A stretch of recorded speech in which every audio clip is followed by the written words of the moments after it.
McAfee's a friend of mine. I saw your tweet to him. We're 2 miles from the Thunderdome, and I got to tell you, this is a better show anyway, damn it. So you're doing the right thing by coming on here, Barry. There you go. Absolutely. How about that? Glad to be here, man. How Hey, are you?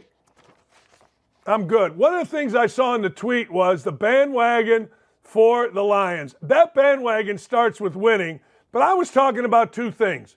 Jared Goff's resurgence and Dan Campbell, his must-see TV postgame. Pretty good right now with Detroit.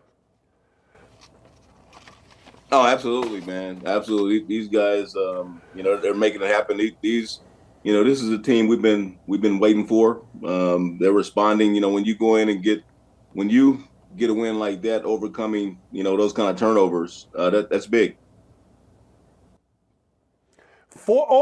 48-0, 4 turnovers, a team that gets 4 turnovers and has over 40 minutes of possession.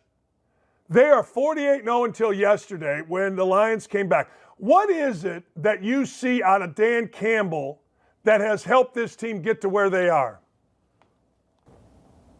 I think what I see from Coach Campbell is he's just created a standard and expectations of just going for it, and the players trust him that he's going to do everything possible to win, and he has their trust, and really just creating a culture of expecting to win.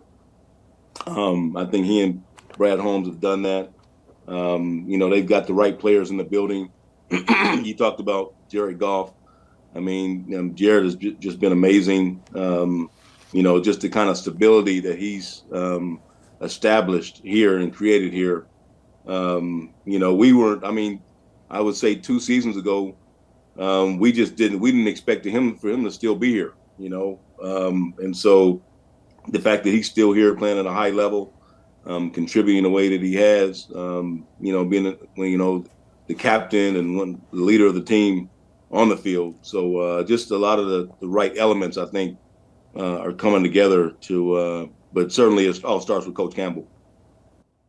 How hard is it to come into an NFL locker room and earn that trust? How difficult is that? Oh, it's a challenge, because just like players have to prove themselves, I think and I believe coaches have to do the same thing, and because players are watching, they're listening, but they're also watching, and you certainly have to earn their respect, so it's not a given that it's going to happen. We've had, we don't have to go through all the names of the coaches that have been in and out of the building. But I think Coach Campbell has certainly earned respect of the guys, and even the respect of the community, and I think he came in from day one, saying, hey, look, it's not going to be business as usual. And really establishing his own culture that he wanted to bring into the building with him. I had a friend of mine that I told him I wouldn't say his name, but he told me in his lifetime, and he's a big guy, he's never seen a guy eat like you. Like never. Like a loaf of bread, eat. Ribs, whatever, eat. Steak. Half a cow. He said, I've never seen a man eat like Barry Sanders could eat. True or false? I mean, I think back in my younger days, I could put it down pretty good. I mean, I don't, you gotta realize, I'm one of 11. So, I had to sometimes, arm wrestle my brother or even my sister, for seconds or thirds, so. So no, yeah, back in the day, I wouldn't say that's the case now, but I feel like I definitely always punched above my weight as far as how much I could put away, for sure. So there's truth to that. Yeah, guy said I saw. Yeah, I mean, I just wanted to ask before I want to get into other things, but he said you got to ask Barry because I've never seen anybody in the history of the world eat an entire loaf of bread. I'm curious as to who that was that said that. But I told him I wouldn't say. No, it sounds like you talked to I don't someone that know. knows me though. He said, well, I'm not just a pretty face here. You know, I try to do a little research on the people that I'm talking about outside of, hey, you know, how'd you like? I'm going to go back to something. You were, and Calvin Johnson, you guys were both critical of the Detroit Lions and the organization when you left. You played 10 seasons. What do you see out of this organization? You mentioned General Manager Holmes, you know, Spielman's in there. What do you see, not just the coaching, but what do you see out of the front office that, you know, makes you excited about not only the wins, but what's happening here maybe long term?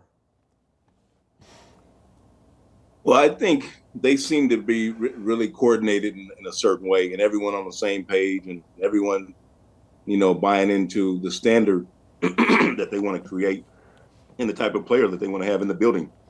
You see how all these you know, all these young players, you know, who are contributing, you know, like the Branch kid or the Campbell kid or the Laporta, or you look at Gibbs, or, I mean, you can go down the line. Obviously, you know, David Montgomery, you know, St. Brown. I mean, just, you know, I mean, the kind of contributions you're getting from all these young players, you know, many of whom aren't even in their prime, you know, and it's exciting, man. You know, it's exciting.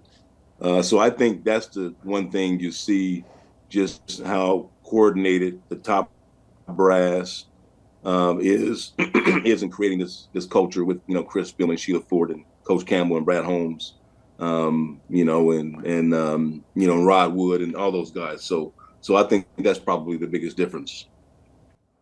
What was it like for you? Because, look, I grew up a Bears fan. I'm older than you, but I grew up a Bears fan. And really, they only got good, and they had Walter Payton. I mean, Walter was our guy in Chicago. You were the guy in Detroit. What was it about the management for years with the Detroit Lions that held it back? Because you had great players.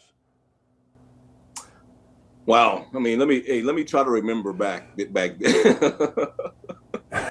Well, you know, I really, as a player, I mean, I certainly wasn't, especially a young player. I wasn't really in the business of trying to analyze, you know, management, but I certainly think, you know, we dropped the ball back then. It's probably on some choices with players, you know, guys who we may have drafted or guys who we decided not to draft. If I were, you know, able to, you know, and maybe some of the guys you let go probably too soon. If I were to try to critique it, you know, so those would probably be some of the those would probably be some of the things that I would say.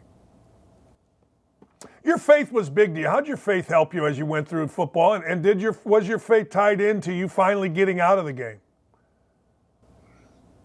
Oh, well, I think that's something that can help you in any walk of life or anything you're doing. And I think it just kind of gave me a good perspective on the game and on life, and just, you know, my approach to everyday life. So I think it was very helpful. Why'd you retire so early? I guess it's early. I don't know. 10 years seems like a lot.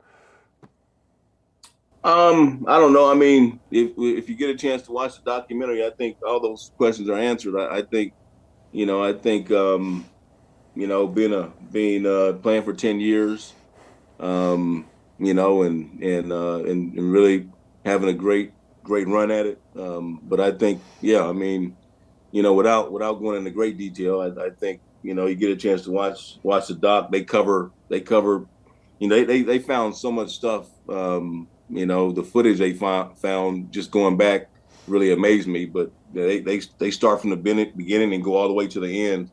You know, and so I think a lot of that is certainly covered in that. You know, and you know, so yeah, I think that'll answer all your questions. See, that's a professional answer right there. That's a bullshit professional answer right there. I'm not giving you nothing on your show, but the documentary is Bye Bye Barry. It comes out today. You're a pro. You were supposed to be like this reclusive guy, and now you're in all these commercials. You're playing you're doing all kind of stuff. I'm just, you know, just trying to be productive, man. You know, I'm doing what I can. I mean, it's funny because, I can't play the game anymore, so I got to do something. So but but yeah, so I think to try to answer your question, I think it's interesting just your perspective as a young player and as an older player. Most of the time your perspective does change. And maybe I was too old at 31 to keep playing the game. Maybe I lost a step. I mean, who knows? Yeah, you didn't lose nothing. You were smarter than everybody. You got out ahead. You were smarter. Hey, last thing before I let you go, the documentary is Bye Bye Barry. I'm watching it. It comes out tonight on Amazon. What was your first day? Maybe this is in a documentary, so okay, all right. But what was your first day like? Do you remember your first day not being on a football team after you retired? Because you've been on a football team, your whole life. Oh yeah. Well, it was difficult, and it's something that I think I realized I would always miss, I